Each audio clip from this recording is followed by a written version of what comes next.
మీ GIET ఇప్పుడు GGUగా మారింది. 2000కు పైగా ప్లేస్మెంట్స్, IPM, KPMG వంటి సంస్థలతో ఇంటిగ్రేటెడ్ కోర్సులు, UPSC కోచింగ్, అడ్మిషన్లు ఓపెన్.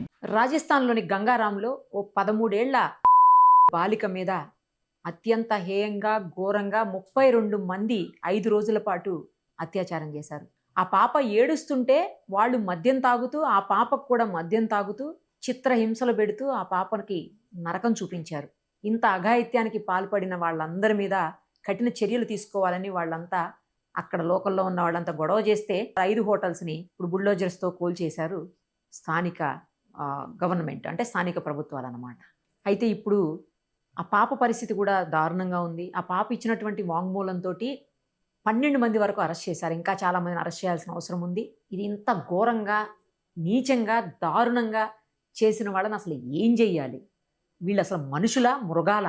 బహుశా మృగాలు కూడా ఇంత కిరాతకంగా, దారుణంగా ప్రవర్తించవేమో అనేటట్టుంది ఈ ఘటన. ఇదే విషయం మీద మనతో మాట్లాడడానికి బీజేపీ నుంచి పద్మా సూరపనేని గారు లైవ్ కాల్ అందుబాటులో ఉన్నారు. ఒకసారి ఆమెతో మాట్లాడదాం. నమస్తే అండి. నమస్తే గారు. మీ గవర్నమెంటే ఉంది సెంట్రల్లో, ఎలాంటి చర్యలైనా తీసుకునేటువంటి అవకాశం ఉంది. ఇమ్మీడియట్గా వాళ్ళ మీద కఠిన చర్యలు, ఫాస్ట్ ట్రాక్ కోర్టు లాంటి ఏర్పాటు చేయాల్సిన అవసరం ఉందా లేదా? మీరు ఏమనుకుంటున్నారు అసలు ఈ ఘటన గురించి చెప్పండి ఒకసారి. డెఫినెట్ గా ఫస్ట్ ఆఫ్ ఆల్ ఏంటి అంటే, ఈ ఘటన అనేది అసలు మనందరం తలదించుకోవాల్సిన సమాజం, యావత్ ప్రపంచం, యావత్ సమాజం అసలు ఏం రెస్పాండ్ అవ్వాలో కూడా అర్థం కాని విషయం. అంటే ఒక 13 ఏళ్ల చిన్నారి మీద ఇంత మంది మానవత్వం లేకుండా మృగాలన్నా వదిలిపెడతాయేమో, కానీ వీళ్ళు అంతకన్నా దారుణంగా బిహేవ్ చేశారు. వాళ్ళు తాగుతూ అమ్మాయితో తాగిస్తూ అమ్మాయిని హోటల్ కి తిప్పుతూ 5 హోటల్స్ మార్చారు అమ్మాయిని. ఒక 5 రోజుల పాటు ఒక అమ్మాయికి నరకం చూపించారు. సో బేసికలీ ఇది అందరం తలదించుకోవాల్సిన విషయం ఇది. అంటే ప్రతి ఒక్కరు సమాజంలో అసలు ఎలాంటి చోట మనం బ్రతుకుతున్నాం, అసలు కాస్తైనా కనికరం గాని, మానవత్వం కానీ లేదా? ఒక 13 ఏళ్ల చిన్నారిని అలా చిదిమేయడానికి వీళ్ళకి అసలు మనసు ఎలా ఒప్పింది? ఒకళ్ళ తర్వాత ఒకళ్ళు, అది ఎంతమంది అనేది 36 మంది అంటున్నారు. బట్ ఎవరైనా సరే, అంటే ఒక్కళ్ళు ఆ హోటల్స్ లో కాస్త మానవత్వంతో ప్రవర్తించిన ఆ అమ్మాయి అరుపులకో, కేకలకో, ఆ అమ్మాయి ఏడ్చే ఏడుపులకో ఒక్కళ్ళ మనసు కూడా కరగలేదా? ఒక్కళ్ళు కూడా నిలదీయలేకపోయారా? ఒక చిన్నారిని హోటల్ నుంచి హోటల్ కి అన్నిసార్లు మారుస్తుంటే ఎవరికి అనుమానం రాలేదా? ఇవి చాలా క్వశ్చన్స్ ఉన్నాయి ఆ కేసులో. అంటే మీరు అన్నట్టుగా సెంటర్ లోను, రాజస్థాన్ లోను ప్రభుత్వం చాలా ఫాస్ట్ గా యాక్ట్ చేస్తుంది కేసు మీద. 18 మందిని సోఫార్ అరెస్ట్ చేశారు. I think my understanding is ఇంకా ఇద్దరిని కూడా అరెస్ట్ చేసేటట్టున్నారు. This is the information that I got first hand from them. కాకపోతే ఏంటంటే, ఇక్కడ మనం యాజ్ అ సొసైటీ, మనం అంటే రాజకీయాలు మాట్లాడట్లేదు ఇక్కడ, నేను ఒక సోషల్ యాక్టివిస్ట్ గానే రెస్పాండ్ అవ్వాలని అనుకుంటున్నాను ఈ విషయంలో. ఇక్కడ మనం ఆలోచించాల్సింది ఏంటంటే, ఈ కేసు ఒక్కళ్ళు కూడా అనుమానం రాలేదా? ఈ పాపని అంటే ఆటో రిక్షాలో తీసుకెళ్తున్నప్పుడు ఆ అమ్మాయి అరిచే ఉంటుంది. అప్పటికైతే అమ్మాయిని తాగించలేదు అనుకుంటా. ఫస్ట్ ఆటో రిక్షాలో ఎక్కించినప్పుడు ఆ అమ్మాయి అరిచినప్పుడు ఎవరు ఇచ్చేయలేదా? ఆ అమ్మాయిని అంత కాన్ఫిడెంట్ గా ఆటో డ్రైవర్ ఎలా తీసుకెళ్ళాడు ఆ హోటల్ కి, మళ్ళీ అక్కడి నుంచి వేరే హోటల్స్ కి? అంటే ఇది ఒక ర్యాకెట్, ఇది బేసికలీ ఒక మాఫియా లాగా ఆర్గనైజ్ చేస్తున్నారు. ఒక ఆర్గనైజ్డ్ క్రైమ్ అనేది క్లారిటీగా అర్థమవుతుంది మనకి. ఇప్పుడు మనం హ్యూమన్ ట్రాఫికింగ్ గురించి ఎన్నో సార్లు మాట్లాడుకుంటాం, ఎన్నో చర్చలు మీరు నేను కూడా చేసాం, ఎన్నో సార్లు మాట్లాడుకుంటాం. ఎంత కట్టుదిట్టంగా చేసినా కూడా మేనేజింగ్ టు డూ ఇట్ ఎక్కడో లెవెల్లో జరుగుతూనే ఉంది. సో ఇది ఒక ఎగ్జాంపుల్ దానికి, ఎంత దారుణంగా సిస్టమ్ కొలాప్స్ అవ్వగలదు. అంటే ఒక ఆర్గన్ ట్రాఫికింగ్ అనేది ఎంత తీవ్రమైన సమస్య. ఒక స్కూల్కి వెళ్లే చిన్నారిని తీసుకెళ్లి ఇవాళ అంత శారీరకంగా, మానసికంగా అమ్మాయిని ఒక జీవోత్సవంలాగా తయారు చేస్తారు వీళ్ళు. అంటే ఆ అమ్మాయికి ఈ ఇంపాక్ట్ నాట్ జస్ట్ ఇమీడియట్ గా శారీరకంగానే కాదు, ఆ అమ్మాయికి ఈ ఇంపాక్ట్ మానసికంగా, సైకలాజికల్ గా కూడా చాలా ఏళ్ళు ఉంటుంది. దాని తాలూకు తీవ్రత ఎంత ఉంటుందో మనం ఇప్పుడు చెప్పలేం. ఆ పాప బేసిక్ అంటే నమ్మకం అనేది సడలిపోతుంది, మనుషుల మీద నమ్మకం కానివ్వండి. She won't be able to trust anybody anymore, particularly male members ఎవరిని కూడా. సో అసలు తల్లిదండ్రుల మీద ఏం ఇదవుతుంది, what will go through there ఇదనేది, ఆ పాప లైఫ్ ఎలా ఉంటుంది, ఇవన్నీ కూడా చాలా సమస్యలు సమాజం ముందు ఉంటాయి. అసలు అన్నిటికన్నా మానవత్వం లేకుండా వీళ్ళు ఎలా చేశారు అనేది ఒక పెద్ద క్వశ్చన్. రెండు, అసలు ఎవరు రెస్పాండ్ అవ్వలేదా? ఇంత జరుగుతుంటే, 18 నైట్ నుంచి జరుగుతూ ఉంటే 22 మధ్యాహ్నం వరకు అమ్మాయి ఈ దారుణకాండకు గురైంది. ఈ మధ్యలో ఒక్కళ్ళు కూడా అమ్మాయిని సేవ్ చేయలేకపోయారా? అంటే ఆర్గనైజ్డ్ గా ఇంత క్రైమ్ జరుగుతుంటే అక్కడ లోకల్ వాళ్ళకి ఎవరికి తెలియలేదా? ఈ ఇంతకు ముందు ఇలాంటి హోటల్స్ లో ఎంతమంది అమ్మాయిల్ని అమ్మేశారు, ఎంతమంది మీద ఇలాంటి అఘాయిత్యాలు జరిగాయి, ఎంతమంది ఆటో డ్రైవర్స్ కానివ్వండి, రిక్షా పుల్లర్స్ కానివ్వండి, హోటల్ మేనేజ్మెంట్ కానీ ఎంతమంది ర్యాకెట్ లో ఉన్నారు, ఎక్కడెక్కడికి ఆడపిల్లలు తీసుకెళ్లారు, ఇవన్నీ కూడా ఇన్వెస్టిగేట్ చేయాల్సిన ఇది ఉంది. అంటే ఈ కేస్ ఈక్వల్లీ ఇంపార్టెంట్, బట్ దీని వెనక ముందు జరిగిన వాటి మీద కూడా చేయవలసి వస్తుంది.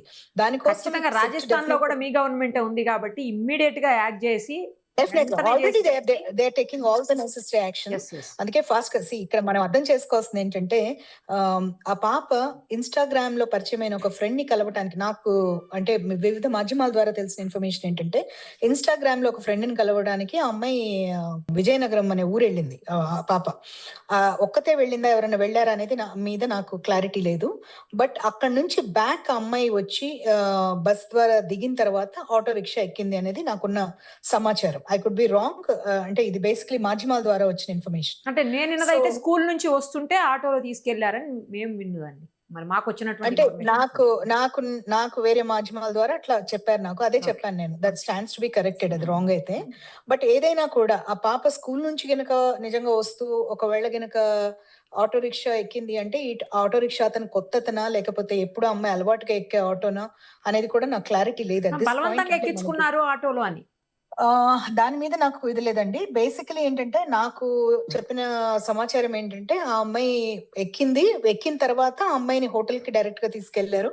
అక్కడికి తీసుకెళ్లిన తర్వాత ఆ అమ్మాయిని అమ్మేశారు. అమ్మేసిన తర్వాత ఆ అమ్మాయిని వివిధ వ్యక్తులు మద్యం వాళ్ళు తాగుతూ ఆ అమ్మాయితో తాగిస్తూ ఆ అమ్మాయిని హింసించారు బాగా 22 మధ్యాహ్నం వరకు. తల్లి 3 రోజుల తర్వాత ఏదో కంప్లైంట్ ఇచ్చారు అన్నట్టుగా చెప్పారు నాకు. అదే నేను చెప్తున్నాను కదా, లాట్ ఆఫ్ ఇట్ ఇప్పుడు మనకి మీడియాలో ఉన్న చాలా ఆ అమ్మాయి పిక్చర్స్ కానివ్వండి, కొన్ని ఇన్ఫర్మేషన్ అంతా కూడా చాలా రాంగ్ ఉంది అనేది మనకి అందుతున్న సమాచారం. సో యాక్చువల్ ఇన్ఫర్మేషన్ ఏంటి అనేది ఇన్వెస్టిగేటింగ్ ఆఫీసర్స్ వాళ్ళు చెప్తేనే, వాళ్ళు ప్రెస్ కాన్ఫరెన్స్ పెట్టి చెప్తేనే ఇదవుతుంది. బహుశా అరెస్ట్లు కంప్లీట్ అయ్యేంత వరకు వాళ్ళు డీటెయిల్డ్ గా ప్రెస్ కరెక్ట్ కాన్ఫరెన్స్ కరెక్ట్. ఇప్పుడు వరకు 12 మందిని అరెస్ట్ చేశారు, ఇంకా ఉన్నారు. నాకు తెలిసి 18 మంది అండి. 18 మంది అరెస్ట్ అయ్యారు, అది నాకు తెలుసు. 18 మంది అరెస్ట్ అయ్యారు. మిగతా వాళ్ళని కూడా, అంటే ఆ పాప ఇచ్చిన వాంగ్మూలం బేస్డ్ గా కొంతమందిని అరెస్ట్ చేశారు. కొంతమందిని ఆ అంటే వీళ్ళు చెప్పిన సమాచారం మేరకు మళ్ళీ వేరే వాళ్ళని అరెస్ట్ చేశారు. అట్లా అవుతా ఉన్నాయి ఇవి.